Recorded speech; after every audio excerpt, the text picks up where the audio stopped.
I said, the sulfur water, they called it radium water, was supposed to heal you. And here's what they advertised. They advertised you to come to Claremore for 3 days, take the treatments, and you feel a lot better.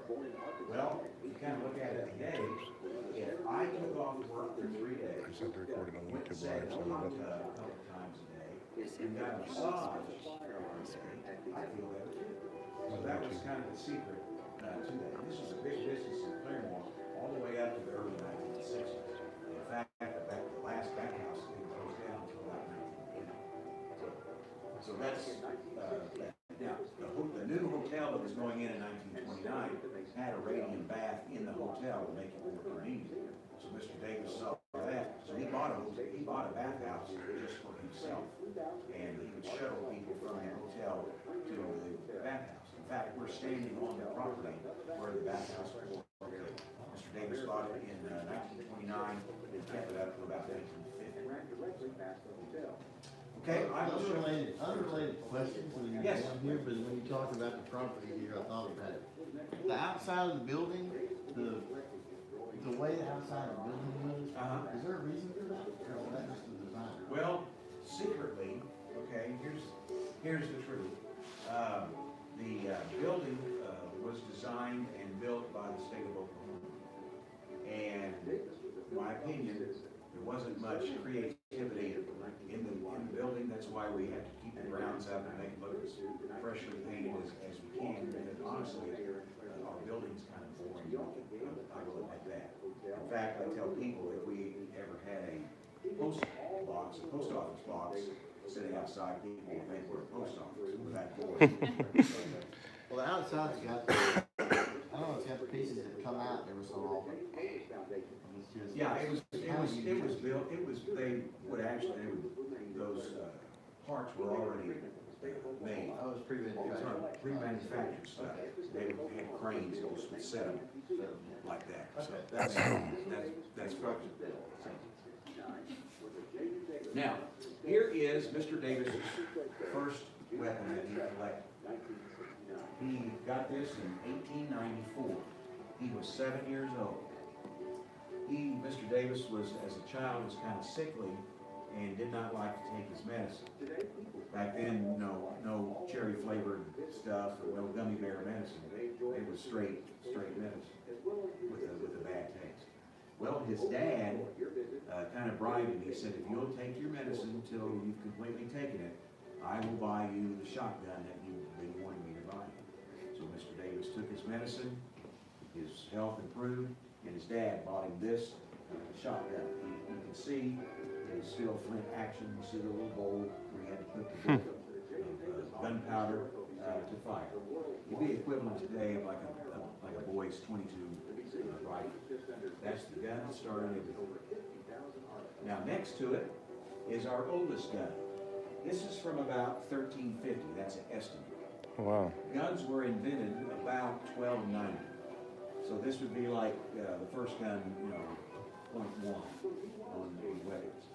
How it worked, it's a copper tube that's coated, and in the back, they would put the gunpowder would go in the back, they put a cork in it, and then in the front, they would just pound down shrapnel. There was no ammunition or bullets back then, so bits of rock, glass, anything that was sharp would go in the front.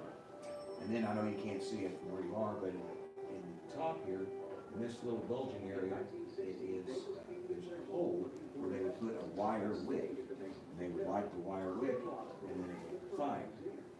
It would operate sort of like a Roman candle today. That's kind of the same principle. And although it doesn't have it here, it would be setting on like a pole or a stick, and they would fire it that way. It's called a Chinese hand cannon. They believe they used it on the Great Wall of China when the attackers were coming. So in 1390 or 1350, this would be pretty scary. Something like this firing, the explosion and the things coming at you. So it served its purpose. So this is now. Mr. Davis passed away in 1973. But this weapon was added to Mr. Davis' collection, his personal collection, about, let me think, about 2009. Okay, and here's how this happened. Okay, this man, I'll get out of the way here. This man was Robert McCollum. He lived around the Springfield, Missouri area, and he had relatives that lived in Claremore. And he would come to Claremore, get off the train, what was across the street from the train station, Mr. Davis's hotel. So he would go in there, wait for his next train, or, eat, and struck up a conversation with Mr. Davis, and they became friends. Well, he left, and he was a captain in the Army in Europe.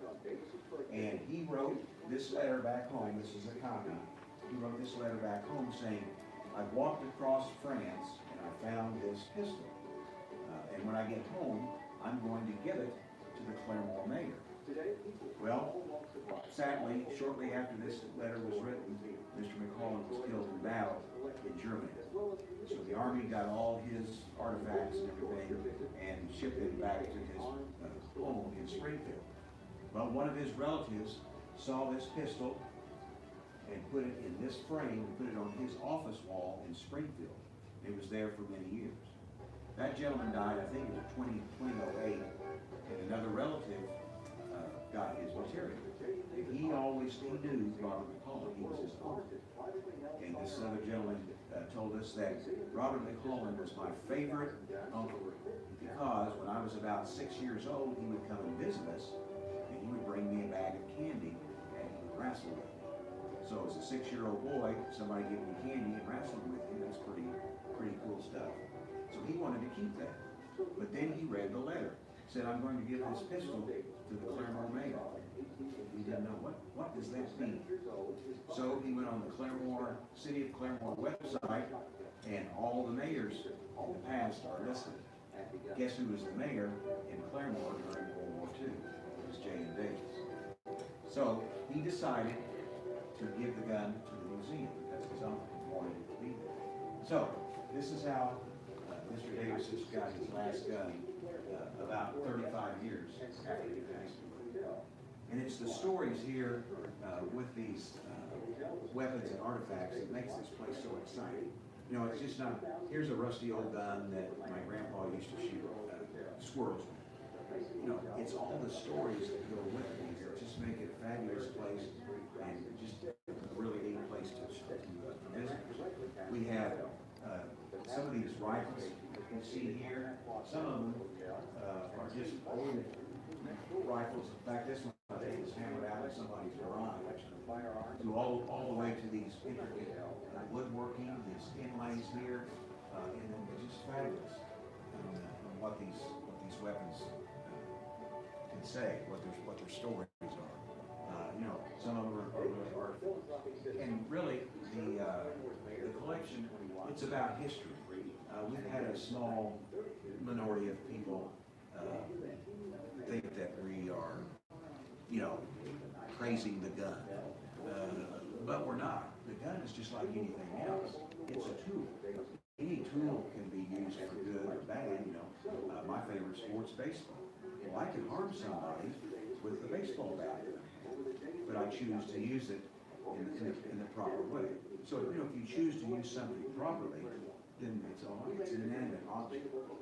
So anyway, so we want to tell the story behind it, and this is history, that's what we try to portray here, history, and all that we can offer, what we can learn from history here at the J.M. Davis Museum. Okay, we made a talk here. Hold on just a second. I'll get Jason. You're right back.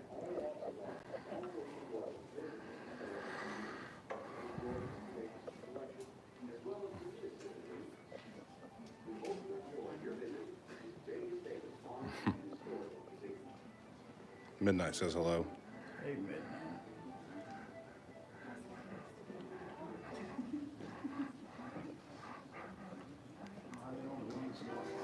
All right, I can hear you.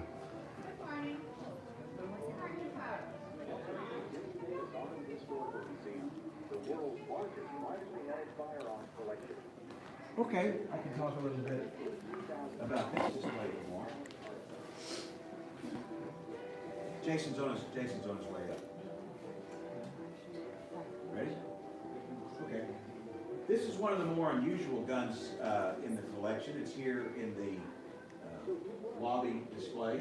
This is Mr. Davis holding this weapon about 1948. This is a unusual weapon. It was made for the British Navy. It's a 7-barrel shotgun.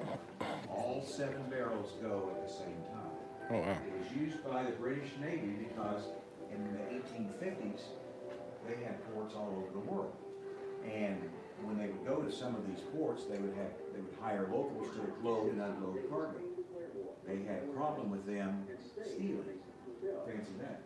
So they had this weapon made, and the sailors would crawl up in the rigging or the crow's nest, and they would hold it down on the people while they were loading and unloading cargo. Well, one day somebody tried to pull something wrong while the guards were there, and they fired the weapon. It had such a kick, it knocked the sailor into the water. And then the stealing really kind of went out.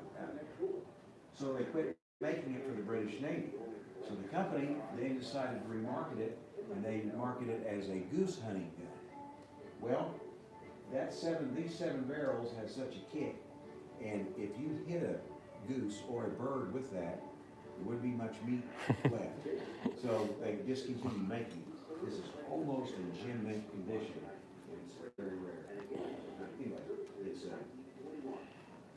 7 barrels, unusual. This is the original check-in desk from the museum. From the hotel. Excuse me. And this is the original cash register. Cash register was made about 1910. Has the Hotel Mason design in it. Of course, these are the mail slots and how they got mail and everything back in those. Key would go in the mail slot. That's how you get it. Of course, today you got to get a card. Mr. Davis had a cafe and coffee shop just to the other side of the lobby. It was very popular. People from all over would come to eat there. Of course, the passengers from the train and the bus while they were waiting.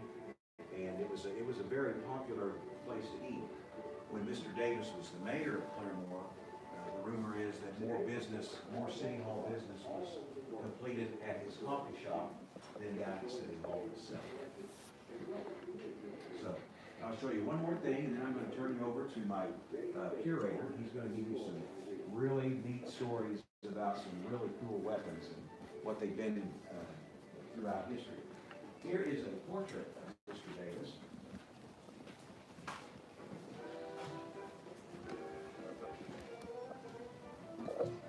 This is J.M. Davis, about 1970.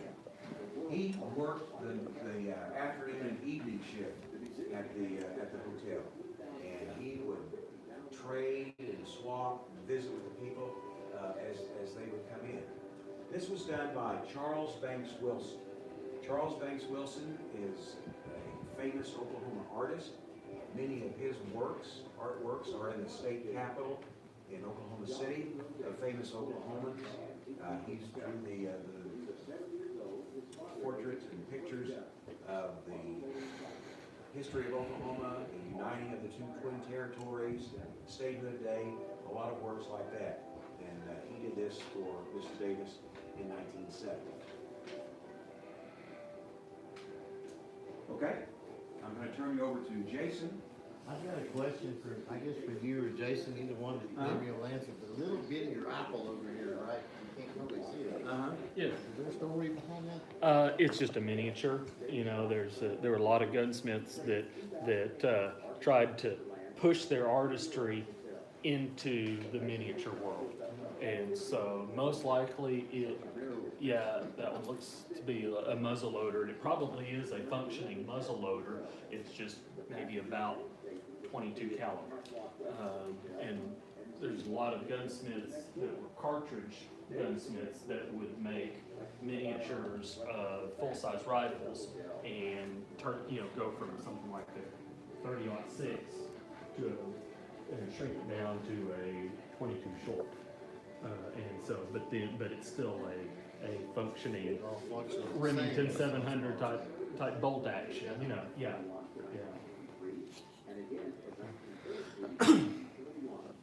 Guys, this is our curator, Jason Schubert, and he is caretaker of all these weapons, and he can help you on specific stuff on that, so I'm gonna turn it over to Jason. How y'all doing today? Good. Good. Appreciate y'all coming in today. Want to do kind of a little transition. We're more than just firearms here at the J.M. Davis Arms and Historical Museum. As you see, we have a lot of cutting tools. We have saddles and spurs and animal heads and horns of all kinds. One of the group of items that we have is things from the Marbles Company. You know, we're all familiar with Marbles knives and compasses. Over here in our Mason Hotel exhibit, we've got a selection of Marbles knives going from their woodcraft to the Ideal up to the Trailmaker, which is, you know, almost like a 16-inch blade. But we also have a couple of examples of Mr. Marbles firearms. Some of us are familiar with the old Game Getter, which was an over and under break action handgun with a folding stock. Great handy little gun that sadly fell victim to the 1934 National Firearms Act. And if we look over here, we've got a couple of them on exhibit. Here we have the 1907 model, which is kind of a beautiful little elegant Victorian era looking firearm. 22 on top with a 44 shot and ball, 44 game getter, 4440 barrel on the bottom. 44 game getter and shot and ball basically is just, it's a little bit like 4440 that'll take a shot cartridge, like we have our shot capsules today. And it's got a fold-up stock here that actually is adjustable for the angle of shooting. The barrel selector is on the end of the hammer, and it has the Marbles peep sight that's added on the back end here. And they came in lengths from about 9-inch barrel all the way up to 18, which I think there may have been some that were up to 20. But just a beautiful little gun. Handy as all get out. You fold that stock up, throw it in your pack, and you're out in the woods hiking, checking your traps. And that's what Mr. Marbles was. He was a trapper, and he wanted something to have with him. Up here we have the 1921 model. As you see, it's a little more robust in the action, and that is it would handle the 410 shotgun shells of the day. And again, fold up stock, just handy as all get out. But most of them are shot barrel less than 18 inches, rifle barrel less than 16 inches. So again, it's considered an NFA firearm. They have to be registered. And in 1934, a $200 tax stamp was pretty exclusionary. And What's the age on the one up there? it's 1921 model, so between 21 and 34. It is. Yeah, it really is. There's hardly any finish wear on it. Yeah, it's a little bit of holster wear on the end, and they actually did sell them in a package with a leather holster that would take the folded up stock, and sometimes you'd have a knife sheath on the outside of it that would hold your Marble Ideal hunting knife, which was kind of the predecessor to the Marine Corps Mark II fighting knife, the K-bar. That's kind of where they got their idea for that knife, was from the Marble Ideal hunting knife. So a lot of neat things here. We have a stocked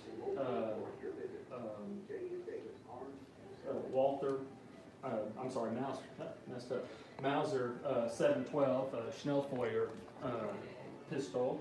It's the basically the C96 that is select fire. Have a little select fire there. The selector there, and it is also cut for the wooden shoulder stock.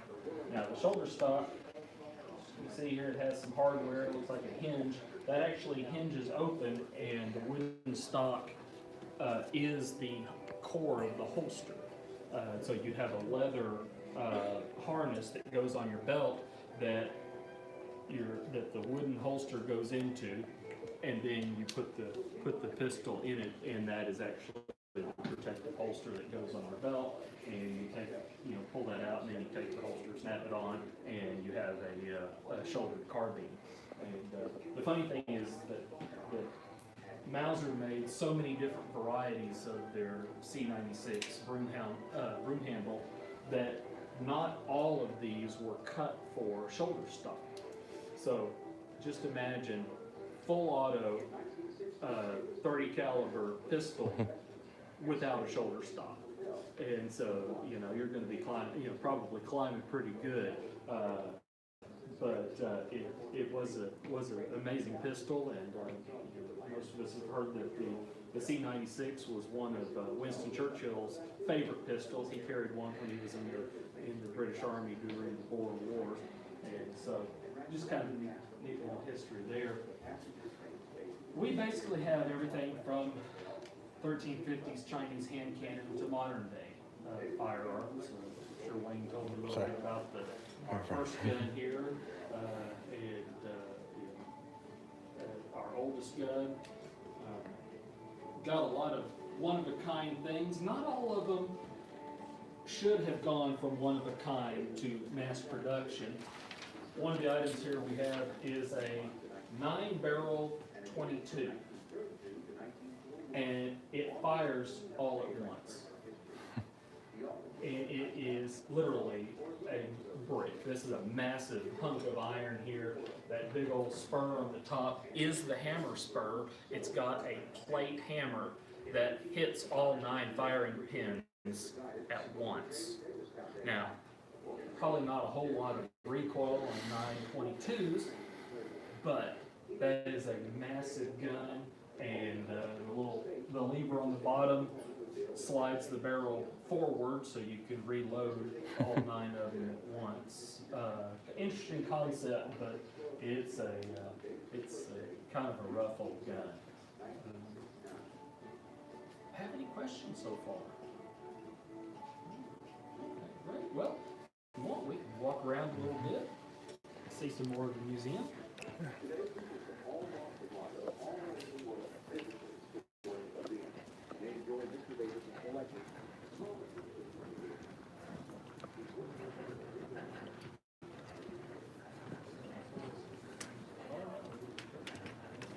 Now here in northeastern Oklahoma, we are in the heart of Cherokee territory. This is actually part of this land is part of the Cherokee Nation.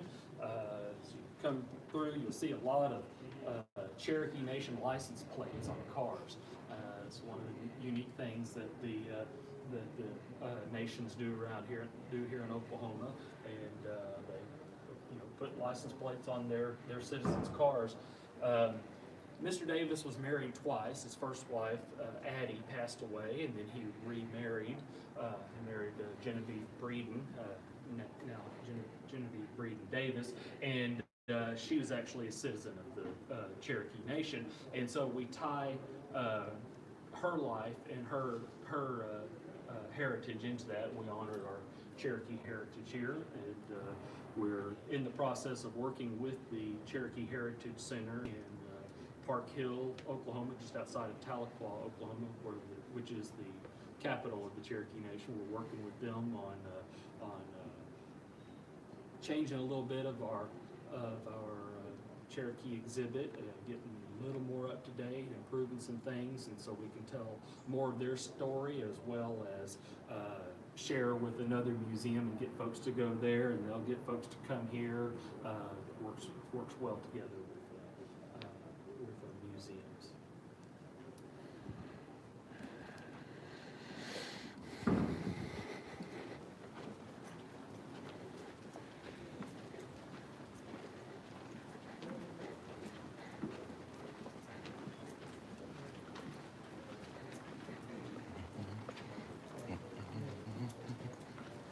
here we get into our Smith & Wesson section. We have a little bit of everything.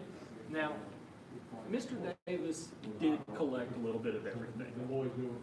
You'll see that a lot of things here, or some of them are kind of modified, kind of odd. He really wanted one of everything. So we are a bit of a catalog collection, but you'll see some things that might have been changed. You know, they're not pristine right from the factory. There's some user modifications that you'll see here in our museum, which really makes it unique because these are the firearms that people actually used. There's some home, workshop gunsmithing. If to use the term loosely. I prefer the term bubbified. There's some things that are just, you think, why the heck did anybody do that? But you're like, you know what? Okay, somebody did it. So we have some of those. We also have some beautiful, unique firearms, and go through Smith & Wesson. We'll also get into the Colts. Let you go so I don't walk in front of you.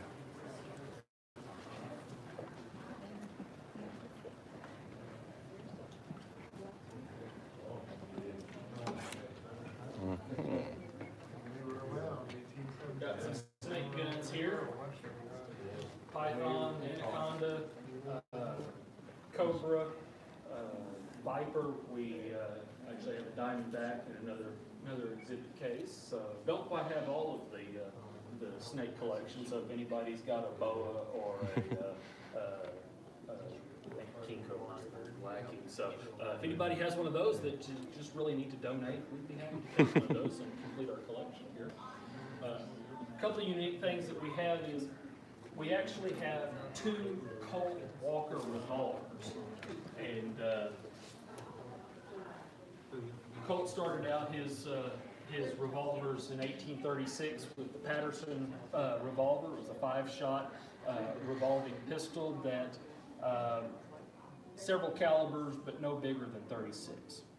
And also, you had to take the barrel off to reload it. So it was kind of cumbersome, especially Colt's first contract order was with the Texas Rangers, and Texas Rangers are on horseback. It's really hard to reload a pistol that you have to take apart when you're on horseback. So Colt got to talking with Texas Ranger Captain Samuel Walker, and they came up with the idea of the loading gate. Well, actually, the loading lever was added later to the Pattersons, but Walker said, let's make it a larger caliber, let's make it a little beefier, have greater capacity for powder, as well as add another shotgun cylinder. And so we have the wonderful Colt Walker here. Now, both of our Walkers have been modified. One of the common complaints of firing the Walker is that when you have close to 50 grains of black powder in this cylinder, that the recoil would knock down the loading lever. And so the little spring that held the loading lever in place originally wasn't all that great. So you see an improvement in the Dragoon pistols. So somebody went and cut off part of the barrel and made a Dragoon type catch on this Walker. Now, this Walker here has been converted to fire cartridges. So somebody took the loading lever off, put what looks like something similar to a single action Army ejector rod on it. They carved out the shield in the back and put a loading gate and converted it. Now, one thing that you'll see on this one here is it has the famous Colt Walker flaw. Now, more than just the recoil knocking the loading lever down, the metallurgy, the heat treatment on the Colt Walkers wasn't the best, wasn't what it should have been. And Colt Walkers were a little bit notorious for blowing out the side of the cylinder when it fired. And so this one actually has a crack in the cylinder. So you see, that is actually a true thing. You know, you hear about it sometimes in written history or in movies. Somebody will allude to that. But this is the reality, that we have a cracked cylinder on a Colt Walker. And then we go into the different evolutions of the Dragoon, and we then get into the 51 Navy and the 60 Army and all the way up through what's Now, is today. the crack, is it visible the way it's Yes, displayed? it is. Right. If you get up there, you can see it. Gotta get up on it. Yeah, Okay. you have to get up on there to see that. So I last time I had them out for research, I make sure I turned it the right way so that folks could see that crack on it. Awesome. Yeah, yeah. John?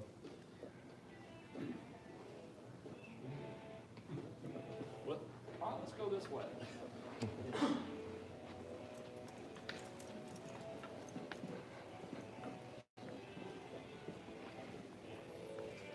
Here we've got a couple of unique firearms. This is kind of our case of curiosities here.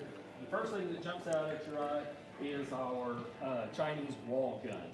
Here we have an 82 caliber rifled wall gun. In China and other parts of Asia, it was real common to have these for up on fortifications. Wall meaning you set it up on the wall and you shot bad guys when they were far away. This one is actually modeled after the Springfield 1861 rifle musket that was used by the Union troops during the Civil War, and it's just been enlarged greatly. Here we have our smallest, the 2.7 millimeter Colibri pistol. It's an Austrian handgun. It is actually a functioning semi-automatic pistol. You see the little cartridge right there next to the 45 ACP? That is a center fire cartridge. I gotta get a close up of this. My son plays Battlefield 1, and that's in that game. Oh, it is. Oh, wow.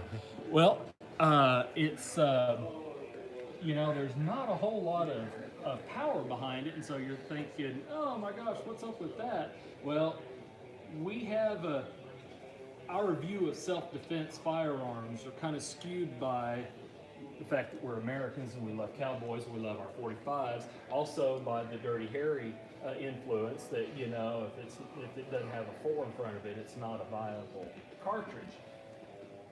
And in all honesty, the 2.7 probably isn't all that great. If you pop somebody with that's attacking you, they're just going to get more mad. But shot placement is everything. These can be lethal. In fact, there was a case a long time ago where, I think it was in England, where these guys were just turning up dead. No sign of cause of death. And so finally, medical examiner was just doing completely detailed examination and found a little bitty wound inside the ear. Somebody was using one of these Colibris as an assassination weapon. Right in the ear, it went into the brain, killed him. And almost, you know, indistinguishable from, you know, a natural death. But that's what was used. So at that point, medical examiners, forensics experts started with the head first, unless there was like an obvious cause of death. But you start with the head, check the ears, and stuff like that. So, yeah, kind of that science. Down here we've got a cemetery gun, and sadly, theft has been something that's been around for a long time. Thus, we have the whole "Thou shalt not steal" commandment. But not everybody follows that, and even more sad is that some folks would actually rob graves for jewelry or whatnot that was buried with somebody.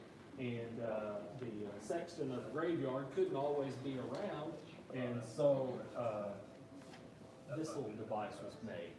And it's a flintlock muzzle loading gun. As you see, got a kind of a hook there that is the trigger. And what the sexton would do is he'd set it up in the graveyard and run tripwires out from it. And so if somebody was coming to sneak, you know, to rob a grave, they would trip it, it would turn towards them and fire. Now, you could load it with a projectile or just a blank, so it would just have a sound, and you know, hopefully the bad guy would just hear the sound and, oh my gosh, somebody's shooting at me, and run away. If he was more persistent, then I guess at that point you load it with shot or ball and do more damage to the guy. Here we have something that you don't get to see very often. It's an AR-17. Now, we love our AR-10s, AR-15s, and but here is Armalite's shotgun. It is aluminum frame, plastic stock and forearm, and it's a recoil operated shotgun with one in the magazine. Has a removable chokes here, and again, this is ultra lightweight, 5.5 pounds, a 12 gauge. Now, I think we can figure out why it wasn't all that popular of a seller. Folks, yes, you want a light gun, but maybe not so light in a 12 gauge shotgun. But it did have recoil buffers and stuff. Actually, part of the buffering system is actually plastic, and so kind of known to break at times. But it was just the concept was interesting. Hey, we can take this traditional gun and go even lighter and see what we can do. Armalite, Eugene Stoner were always on the cutting edge of things at that time, during that time, and so here's one of the items that we have from that.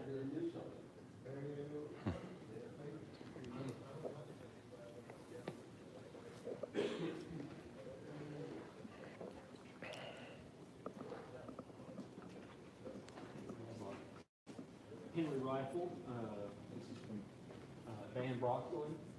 He was a Union soldier, and everybody in most of them got a Henry.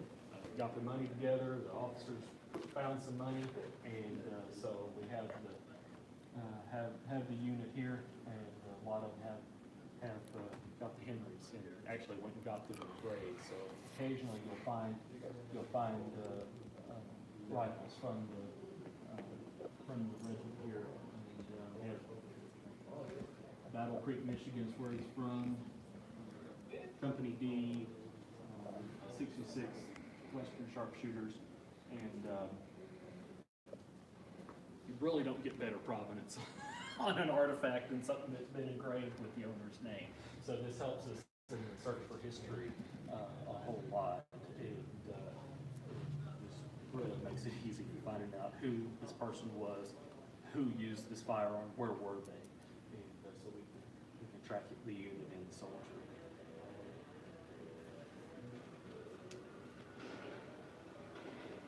Here we've got some blunderbusses, flared barrel guns, the original scatter gun. Always kind of an interesting concept of these guns, used for night guard or have a spring-loaded bayonet on the front. The bayonet would be folded back, and just past the hammer spur, right in the center, you have another spur, and that releases the bayonet, flips out, and then it locks in place, and you have a follow-up weapon, because you only got one shot with that muzzle.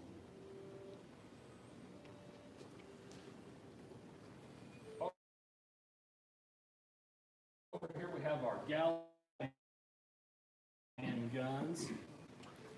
There was a ballistics expert in the 1920s and 30s in the Kansas City area named Merle Gill, and Gill was one of those pioneers in ballistics research, and he looked at the patterns of the rifling and tried to match bullets with guns, and so we take it for granted now that that's just easily done. Well, here's one of the pioneers of it.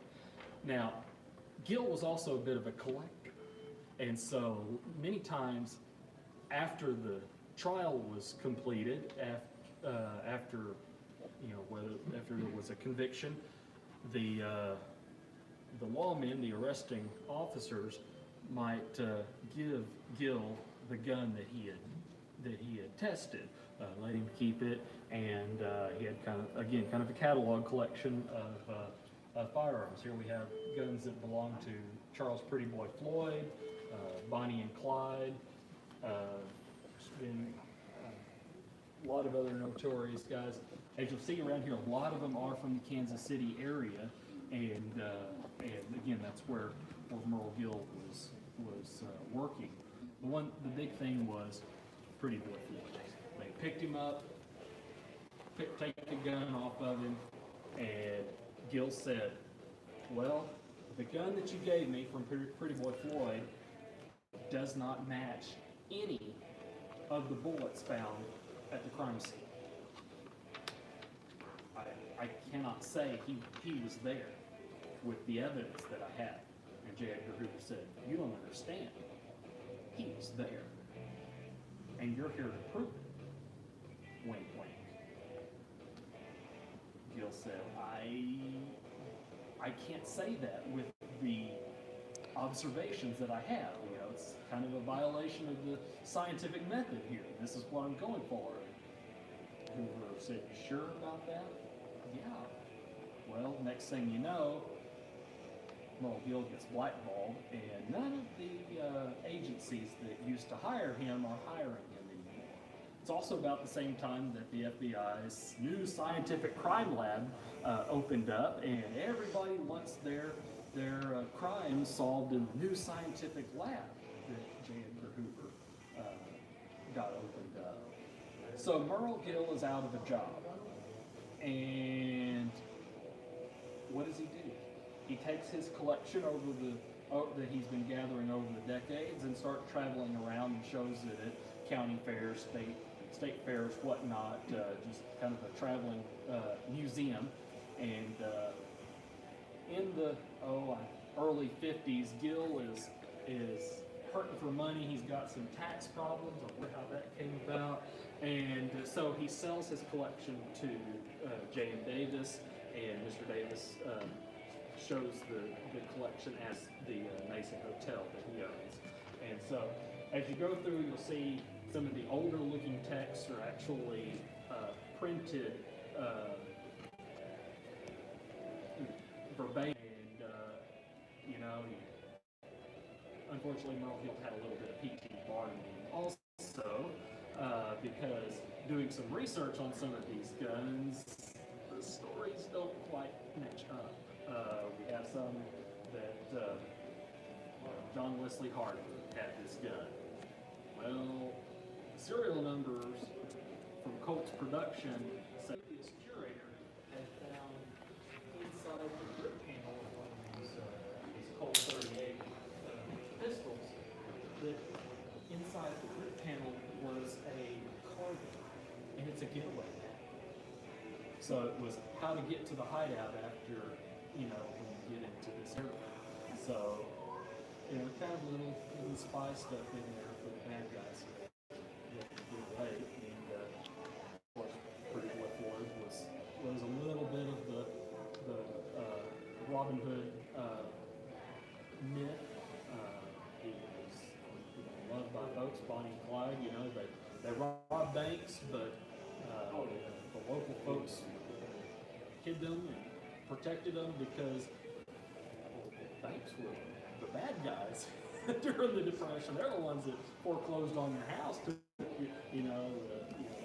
wouldn't give you a loan so you could keep going with the farm, and so they didn't mind. Of course, Bonnie and Clyde also threw money around and helped folks that were down on their luck. I mean, stealing's wrong, but they were building up a group of people who were protected by splitting some of the money around. So it's history. History's messy, and history's also not a multiple choice exam. So just got to learn all of it.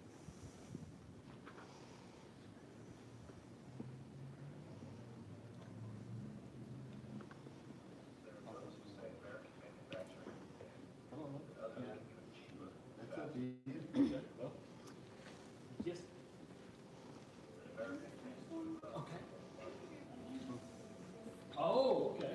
All right.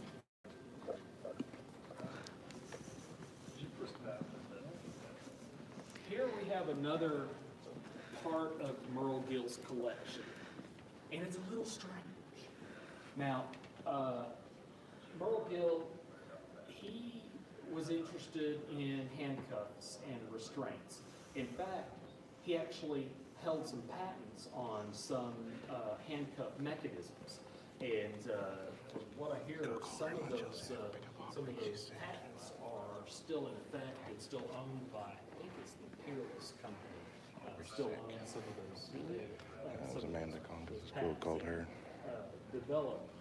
But he developed them through examination of past handcuffs and leg irons. So we have a large collection of things, as well as Let's look about like the handcuffs you transportation carried on. devices, cuffs that keep a dangerous prisoner from thrashing around, hurting anybody. We have the old ball and chain here. It's kind of hard to escape when you're lugging that heavy thing around.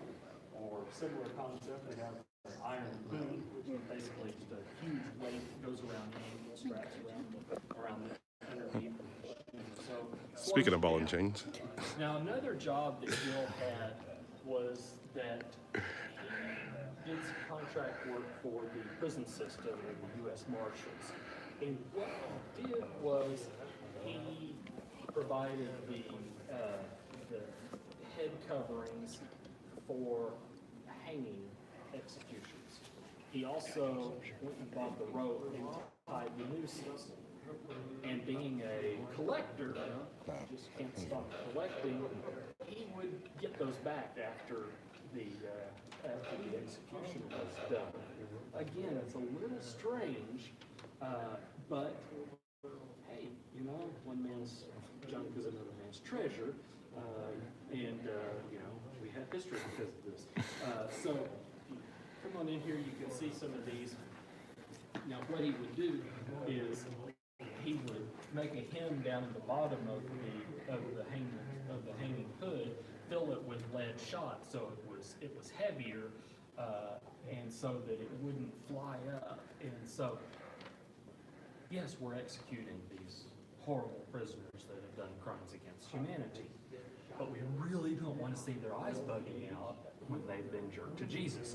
And so some of them, we have an eye band that would actually go over the band. We don't want to see him, you know, hanging his tongue out. And so you put a little decency hood over them, and then you have the big noose there, and do the job.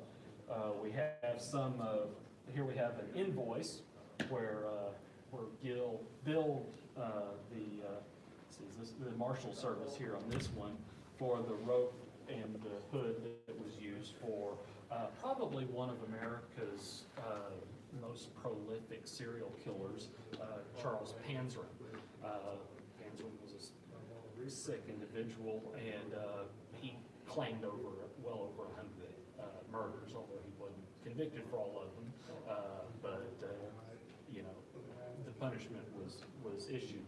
Now, also with Panzram, we see the use of the hangman's harness. Now, ignore the pipes here. That's just a frame so that it'll hold up and we can see it. But you have the leather straps and the chains, and this was basically to hold Panzram so he couldn't thrash around and hurt anybody as they were leading him up to the gallows, because he was a wretched individual. And as he was in the process of receiving his execution, he blurted out, "Hurry up, you blankety blanks. I could have killed a dozen of you in the time that it takes to kill me." Just a miserable person. There is a documentary about him that's out that kind of goes through his life. He had horrible things happen to him, and then he inflicted horrible things on other people. Wretched person. But now, not wanting to waste things, there's no need in rebuilding stuff. So the hangman's harness was actually used a couple of times. So we have a list of the people that got to experience this, and so it was kind of a regular tool when folks that were going to meet their maker were cooperating. So had those as well. But this is it's a strange collection, but you know, it is history. It's you know, we can't sanitize the past, but we can learn from it.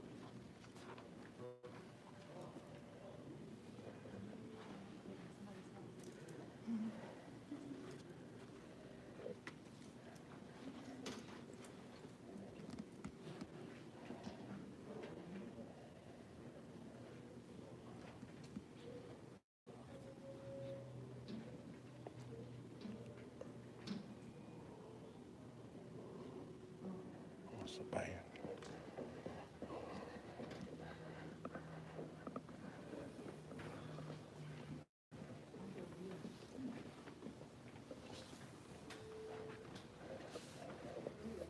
Prisoner's mitts, you know, keep the hands covered and keep the guy from flailing around and hurting you. So, it's, you know, ugly tools for people in society that, you know, kind of violate the social contract and don't behave the way they should.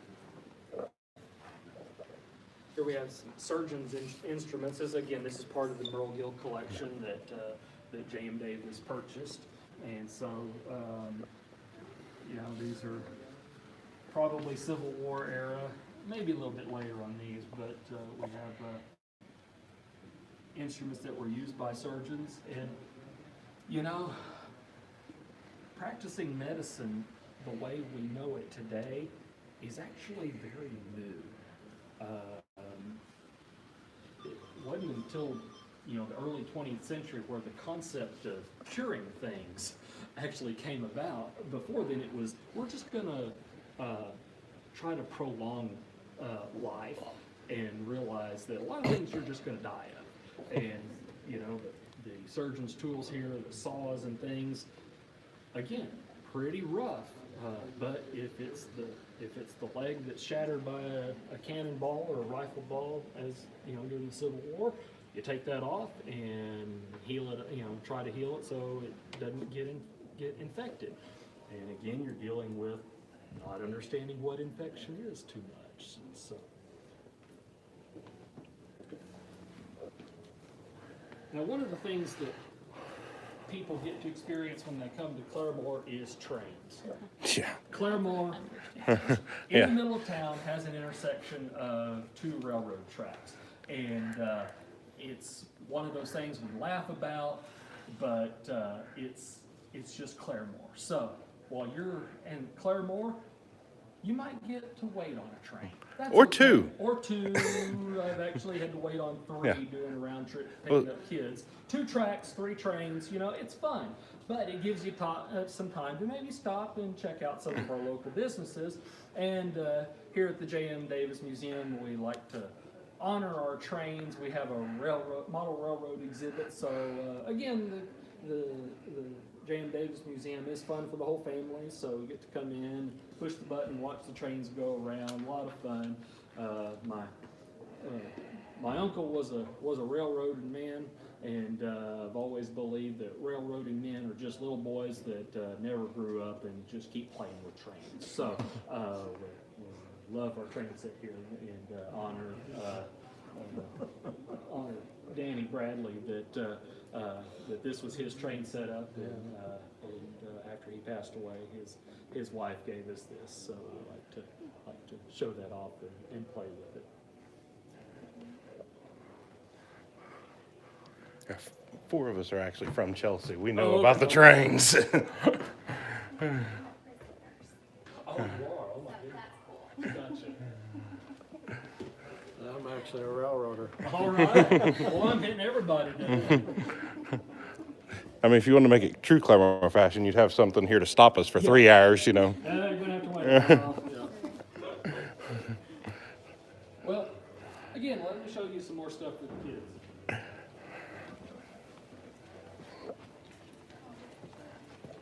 We lost Clover.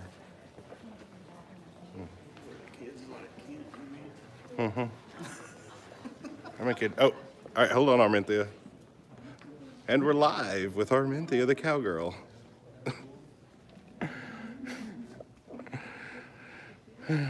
Now,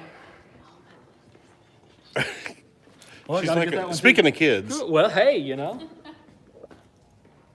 There we go.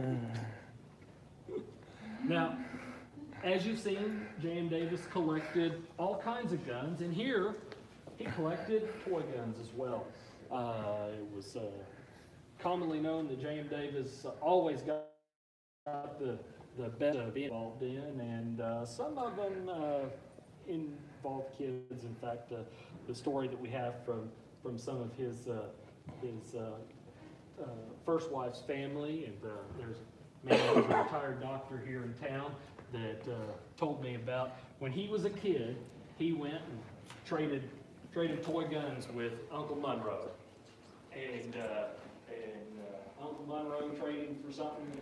He goes home and tells Mom, "Hey, look what I got! Look what Uncle Monroe swapped for me!" And Mom says, "You got had. Now you go back and you make Uncle Monroe give your gun back to you," because he hadn't done the most equitable trades. But anyway, got his toy back. But as you see, we do have a lot of guns here, including our Buck Rogers disintegrator, which was actually made by Daisy Manufacturing, as in Daisy BB Guns. They made the toy Buck Rogers gun, and it was a little sparkling gun. You pull the trigger, and it makes sparks because on the top of that chamber, the little T-nut on the top. I couldn't imagine why they had to come out with these ones. A lighter like you have in a lighter today, and so we really make sparks. And we have things. I mean, I putting this exhibit together, I came across a couple of toy guns that my dad had when he was a kid, and so it's kind of cool. Now, we don't just stop with JM's collection. Come on in, let me show you this.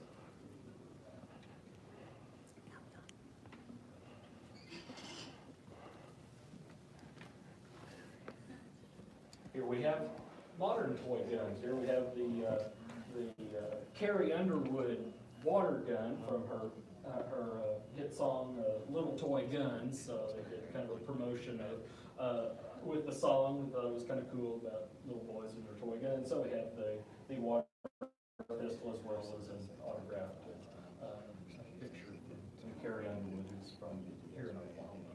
So neat little collection of all the different toy guns and a few pictures so the kids can see who Buck Rogers was originally. Now, you know, back in my day, you know, Buck Rogers was Gil Gerard, but even before that, it was Buster Crabbe. You know, we got Lone Ranger and Tonto here, and I think we got Davy Crockett over on the other side. Yeah, King of the Wild Frontier, because we got a Daisy Fest Parker there. We got a Davy Crockett toy gun as well.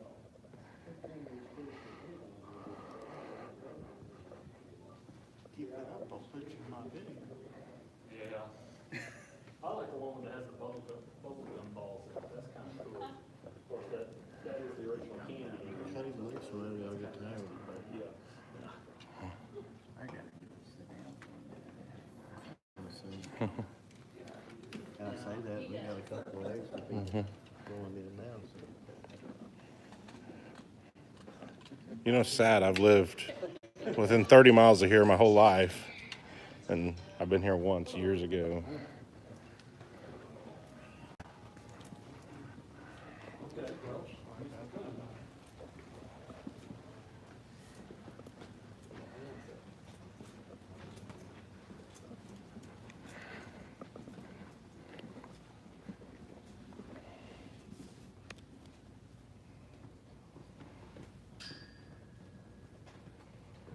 And 29.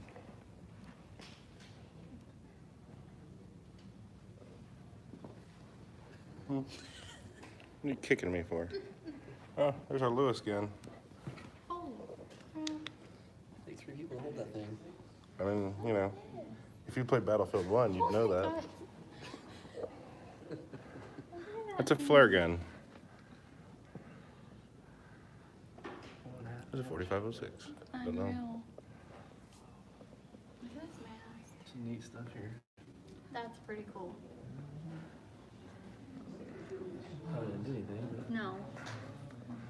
reading those stories back there about the murder stuff. That is pretty interesting, yeah. It's sad that I haven't been here since I was a little kid. I don't even.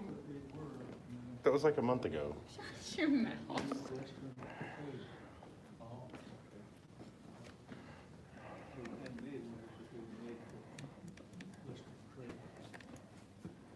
I do wrong. My gimbal's not. Yep, we have several crossbows here in our collection. Some of them are commercially made, some of them have been pieced together, and some from other countries. So And some branding irons. yeah, there's some branding irons. We have a large collection of branding irons and boards that are branded with area ranches. So those of you that are from the area, look around, go back and check out those areas. You might see some kinfolks or folks that you know of from the area. I told them it's really sad. I lived within 30 miles of here my whole life, and I came here once when I was about 10 or 11. Well, Hadn't been since. Welcome back. Glad you came. Drive by it almost every day. Yeah. Pretty neat.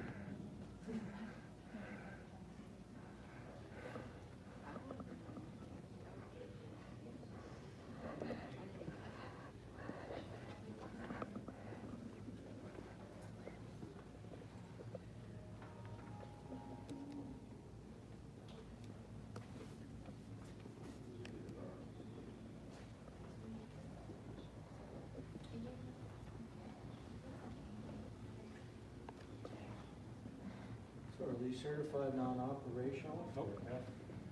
No, we're being a government. I was here once when I was about 10 or 11 with the school one time, but I don't remember much about it. And actually, we can do original registration of unregistered class 3 items or NFA items. So you always hear, Dad passed away and we found this old gun, whether it's a machine gun that he snuck back from World War II in his duffel bag, or an H&R handgun, again, another victim of the 34 National Firearms Act. What do you do with it?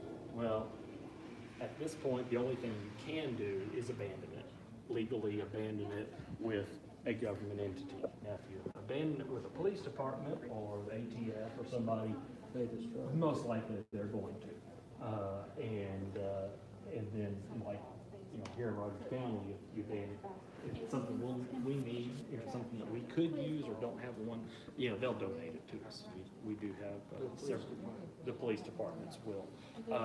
Or if it's something, again, if it's something that we don't have one like, we can take it.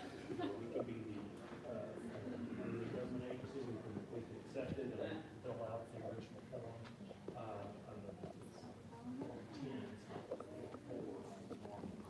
Got a tired chicken over there. And that means that it's not transferable. Give the bird No,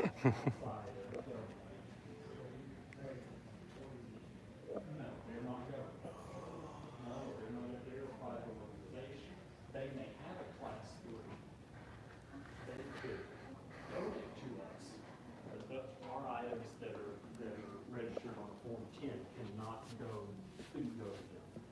So, but we could donate it to, say, like the FBI's crime line. So can you get a display from them that's on loan and go back to them if you chose? Oh, yeah, we go back. Yeah.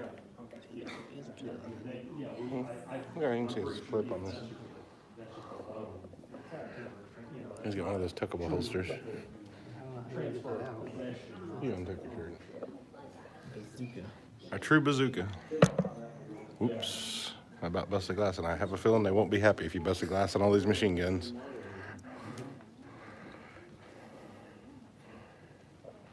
Amazing. Original minigun. What caliber is that? It's Japanese, 7.92. It's actually a copy of the German name.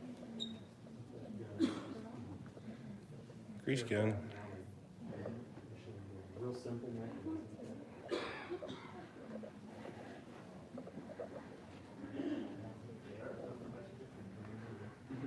Let's go see what the wife's over here lying about to these people. What are y'all over here lying about? You? Or it's not live. Yes. I think they want me to go away. Uh-huh. See how I get treated around here? There's 3 of them now attacking me.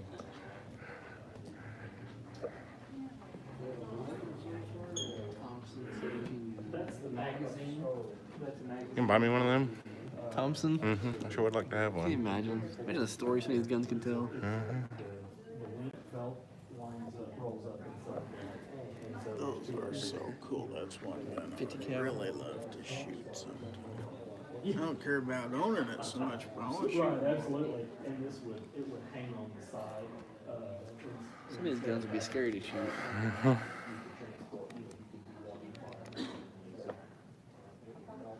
Exactly. All right, I think I'm gonna kill this. I'll take some pictures and post them to Instagram. So, hey, thanks everybody for hanging out. I'll see you later. I can't use that.